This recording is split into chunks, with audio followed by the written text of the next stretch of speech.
Ketua Umum Partai Demokrat Agus Harimurti Yudhoyono mendukung langkah Presiden terpilih Prabowo Subianto untuk merangkul partai politik di luar Koalisi Indonesia Maju. Namun, AHY mengingatkan pentingnya menjaga kesolidan koalisi. Apakah Partai Demokrat membaca gelagat merapatnya sejumlah partai baru ke Prabowo akan mengurangi jatah menteri partai politik anggota Koalisi Indonesia Maju? Sudah ada politisi Partai Demokrat, ada Bung Jansen Sitindaun dan juga ada pengamat politik Mas Burhanuddin Muhtadi. Selamat siang atau selamat petang Bung Jansen dan juga Mas Burhan. Sore. Selamat petang untuk seluruh penonton Kompas TV. Iya, ini kan kalau kita melihat ya, Mas AHY bilang mewanti-wanti pembentukan koalisi ini jangan cuma besar, tapi nantinya yang dikhawatirkan adalah keropos begitu. Kenapa memang Partai Demokrat khawatir sekali jatah menterinya nanti bisa berkurang gitu, Bung Jansen? Oh enggak, itu dua hal berbeda. Kalau soal kabinet dan menteri-menteri ini, sebagaimana sudah disampaikan oleh Mas AHY, Ketua Umum kami, itu sudah 2 kali disampaikan. Yang pertama, 2-3 hari lalu ketika beliau menyampaikan pidato sebelum KPU menetapkan Pak Prabowo selaku Presiden terpilih di DPP. Yang kedua yang di istana itu. Jadi kalau soal menteri itu sepenuhnya kita kembalikan ke Pak Prabowo lah. Ya kan? Tapi kalau soal kesolidan, kekompakan dan kesetiaan begitu, ini penting memang. Tuh. Jadi harus harus setia dari awal sampai akhir begitu. Memang yang baru ini nggak setia dari awal berarti ya? Bukan, maknanya bukan itu. Kan pendukung dan pengusung awal Pak Prabowo kan sudah ada Golkar, PAN, Gerindra serta kami Demokrat itu. Untuk memperkuat pemerintahan Pak Prabowo di parlemen tentu kan beliau butuh tambahan. Itu realitasnya begitu, itu nggak bisa kita bantah itu. Betul. Itu dia. Tentu akan masuk nanti 2 atau 3 partai baru kan ke dalam pemerintahan Pak Prabowo besok, kabinet Kim jilid 3 begitulah dia. Yang ditekankan Mas AHY itu tadi. Jadi ya harus solid ya teman-teman yang baru masuk ini nanti, solid, kompak, setia, jangan nanti di tengah jalan berbeda lagi kan gitu. Ntar belok lagi kemana gitu ya? Ya persis. Jadi ini penting ditegaskan di awal ya, tanpa bermaksud kemudian menyampuri, karena kami sepenuhnya sudah menyerahkan soal menteri-menteri ini kepada Pak Prabowo. Beliau jam terbang politiknya sudah sangat tinggi lah. Plus kebutuhan apa yang harus ada dalam kabinet besok beliau juga sudah tahu, serta pengusungnya ini tadi yang awal-awal ini, partai awal-awal ini, pendukung awal Golkar, PAN, Demokrat, Gerindra, beliau juga sudah tahu menteri apa yang cocok untuk 4 partai ini, jumlahnya berapa, portofolionya bagaimana, beliau juga sudah tahu kan. Jadi kami tidak masuk ke soal itu, kami hanya ingin menekankan sebagaimana disampaikan Mas AHY tadi, ya kalau besok teman-teman baru masuk ya ayo kita solid, ya ayo kita kompak, ayo kita setia, jangan lagi berkepala 2, berkepala 3 begitu. Total kita mendukung pemerintahan Pak Prabowo begitu. Karena kan programnya banyak itu kan. Jadi harus solid begitu ya. Jangan sampai kemudian ada keraguan ketika berjalannya pemerintahan. Apakah kemudian Mas AHY ini ada keraguan atau kemudian trauma gitu masa lalu antara Nasdem dan juga Partai Demokrat begitu, Bung Jansen? Enggak ada. Politik ini kan biasa aja itu. Yang lalu kan sudah berlalu itu. Ya walaupun tentu ya saya ini pendapat saya selaku kader ya. Kita maafkan tapi kan belum tentu kita lupakan begitu. Tapi sekali lagi kan kita bersatu di bawah pemerintahan Pak Prabowo kan. Tentu kepala negara, kepala pemerintahannya, pimpinan ya dari koalisi ini kan Pak Prabowo begitu. Jadi Pak Prabowo nanti yang ngatur kita semua begitu. Itu dia. Jadi harus solid aja, harus kompak begitu. Jangan ular berkepala 2, berkepala 3 lagi besok. Plus tolong teman-teman yang baru begitu baca program-program Pak Prabowo kemarin begitu. Kan ada cukup banyak tuh, ada 10 program prioritas yang ingin dikerjakan tuh. Semoga kita punya pemahaman yang sama untuk kemudian mensukseskan 10 program itu begitu. Sehingga kemudian 1-2 tahun pertama pemerintahan Pak Prabowo ini hasilnya sudah bisa terasa kan. Janji-janji Pak Prabowo itu sudah bisa ditunaikan ke para pemilih begitu.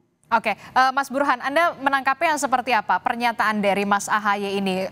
Jangan sampai kemudian koalisi ini hanya besar tapi keropos di dalam. Apakah ini Anda membacanya bentuk dari penolakan secara halus atau keraguan-raguan begitu dengan adanya Nasdem dan juga PKB masuk ke koalisi Prabowo Gibran, Mas Burhan? Yang pertama tentu mengingatkan ya bahwa konstruksi koalisi tidak hanya mengandalkan pada jumlah atau size, tetapi juga pada soliditas.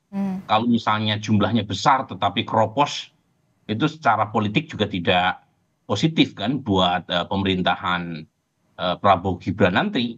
Karena bagaimanapun konstruksi koalisi selain minimum itu jumlahnya tidak boleh kurang dari 50%, tetapi mereka harus solid, sami'na wa ta'na terhadap keputusan koalisi.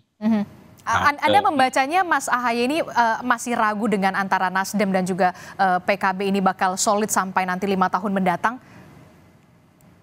Tentu tidak bisa disalahkan ya kalau ada pihak yang membaca atau mengasumsikan seperti itu, apalagi kita tahu bahwa Nasdem pernah punya pengalaman dengan Partai Demokrat terkait dengan koalisi perubahan, dan gagal untuk memutuskan mendukung Mas Anies untuk digandeng bersama Mas Ahaye, dan kita tahu aktornya adalah Surya Paloh yang saat itu kemudian menggandeng PKB sebagai mitra koalisi barunya.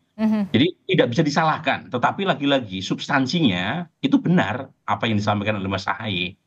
Jadi kita menghadapi situasi di mana pengalaman atau tafsiran semacam itu pernah kejadian pada masa pemerintahan Pak SBY pada saat Anda itu, membacanya masih ada trauma itu yang kemudian dikatakan Bung Jansen memaafkan iya tapi tidak tentu serta-merta bisa melupakan begitu. Kalau misalnya ditafsirkan ada trauma bisa saja Adisti, tetapi ini kan pengalaman empirik. Kita menghadapi situasi koalisi multipartai ekstrim, di mana dalam koalisi presidensial dengan konstruksi multipartai, itu partai-partai bebas dan sadansi kalau istilahnya Ibu Mega sana kemari, tanpa diikat dengan belenggu ideologis yang kuat, dan itu yang menjelaskan mengapa perilaku elit politik kita begitu mudah untuk pindah ke hati. Oke, Mas Burhan, jadi kalau kemudian wajar nggak sih kemudian Mas Ahaye begitu dalam tanda kutip Partai Demokrat merasa terancam begitu dengan adanya 2 partai baru yang kemudian masuk ke dalam koalisi Prabowo Gibran ini akan mengancam jatah kursi menteri yang kemudian semakin sedikit untuk Partai Demokrat? Jangan dijawab dulu, Bung Jansen dan juga Mas Burhan, tetaplah bersama kami di Kompas Petang. Dari Mas Burhan juga, Mas Burhan ini mungkin nggak sih kemudian Mas Ahaye dalam tanda kutip ini Partai Demokrat ini berusaha untuk meredam egonya ketika dulu kita lihat ada meninggalkan juga ada yang meninggalkan dan ditinggalkan begitu dari Nasdem. Gini Adisti ya, yang pertama ada kebutuhan secara objektif buat koalisi Indonesia Maju untuk menambah mitra koalisi baru. Ini karena 4 partai utama pendukung Pak Prabowo Gibran itu belum mencapai 50% persatu. Jadi secara objektif memang diperlukan. Nah, yang secara subjektif perlu diputuskan bersama adalah berapa banyak jumlah partai yang mau diangkut ke dalam untuk menambal kekurangan politik ya, terutama berkaitan dengan jumlah persentase kursi di parlemen. Ya, betul. Kalau misalnya kalau secara objektif satu aja udah cukup. Betul. Kan sekarang 48-49%. Antara Nasdem atau PKB sudah cukup. Tetapi kan sepertinya ada perbedaan. Pak Prabowo ada tendensi untuk menarik sebanyak mungkin kekuatan partai ke dalam. Nah, kalau sudah berapa banyak jumlah partai yang diajak, itu bukan lagi diskusi secara objektif dalam pengertian kebutuhan objektifnya cuma 1 partai saja kok. Nggak perlu banyak-banyak. Dan itu penting juga buat mendewasakan sistem demokrasi kita agar jangan seluruh kekuatan dibawa ke dalam. Karena power sharing itu bukan hanya menimbulkan persoalan terkait dengan manajemen koalisi. Karena kalau misalnya power sharingnya dengan menarik mitra koalisi baru itu mengurangi porsi yang sebelumnya disediakan buat partai pendukung utamanya waktu pilpres, tentu akan jadi masalah.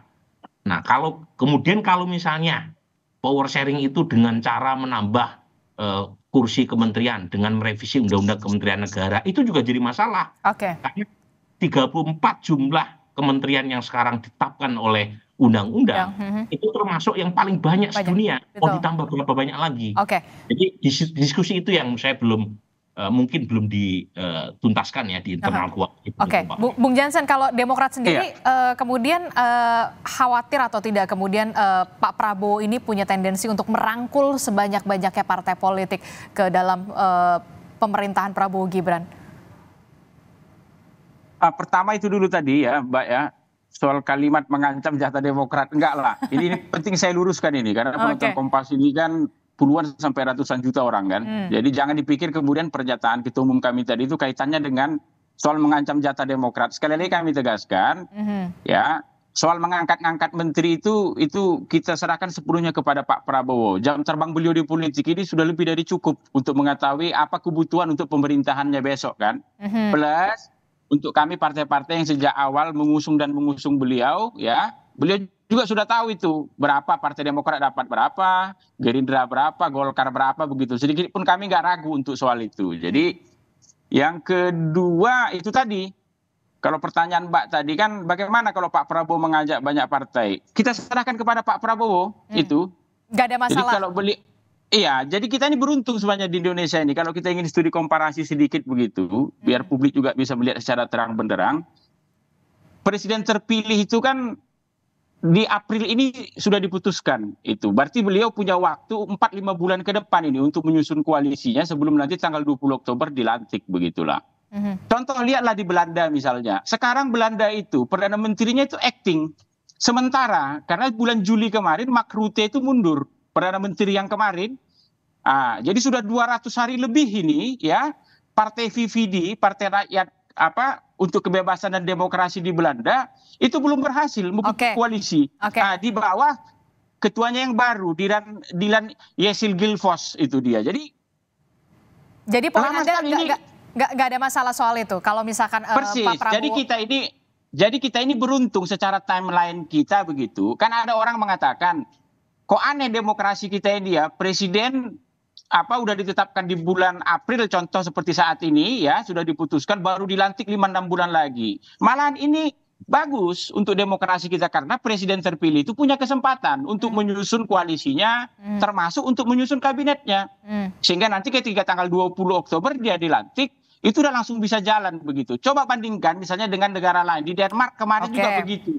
Hampir 250 hari itu kabinet nggak bisa dibentuk, pemerintahan nggak bisa dibentuk begitu dia. Itu makanya mari kita dukung Pak Prabowo begitu. Apapun yang beliau lakukan hari ini, Partai Demokrat sepenuhnya mendukung begitu. Penting tanggal 20 Oktober nanti Pak Prabowo dilantik dia siang begitu, besoknya sudah bisa langsung kerja untuk Indonesia gitu. Tapi Anda nggak Partai Demokrat kemudian tidak merasa takut begitu jatah kursinya juga kemudian terbagi begitu dari Nasdem dan juga PKB. Kalau kita lihat kan PKB itu sudah menempati posisi Menteri Agama, Menteri Tenaga Kerja, sementara untuk dari Nasdem itu biasanya di Menkominfo begitu. Itu saya katakan tadi kan ini kan ada 4 partai yang sejak awal mengusung Pak Prabowo itu dia. Bukan ingin membedakan dengan partai lain lah. Jadi kalau ibarat saham ini, saham kami di sini ini blue chip lah ini saham tertinggi lah ini.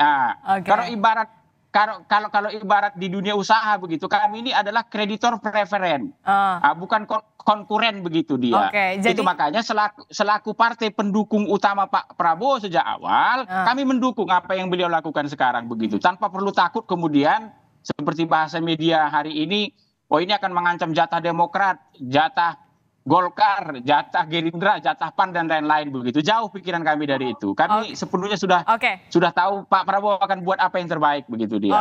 Mas Burhan, Anda melihat ada kekhawatiran nggak ketika nanti Pak Prabowo kemudian merangkul selain Nasdem dan juga PKB? Begini ya, lagi-lagi dalam politik itu ada semacam konsensus yang dipegang oleh para elit. Misalnya dalam konteks power sharing.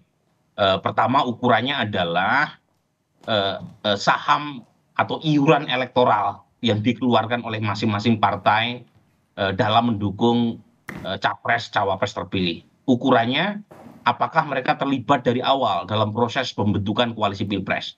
Karena kan ada juga partai yang bergabung setelah pilpres selesai, setelah 100% tahu capres yang mereka usung kalah. Dan itu pengalaman sejak menit pertama pilpres dilakukan tahun 2004. Yang kedua, itu ukurannya adalah berapa jumlah kursi yang dimiliki oleh masing-masing partai pendukung pemerintah.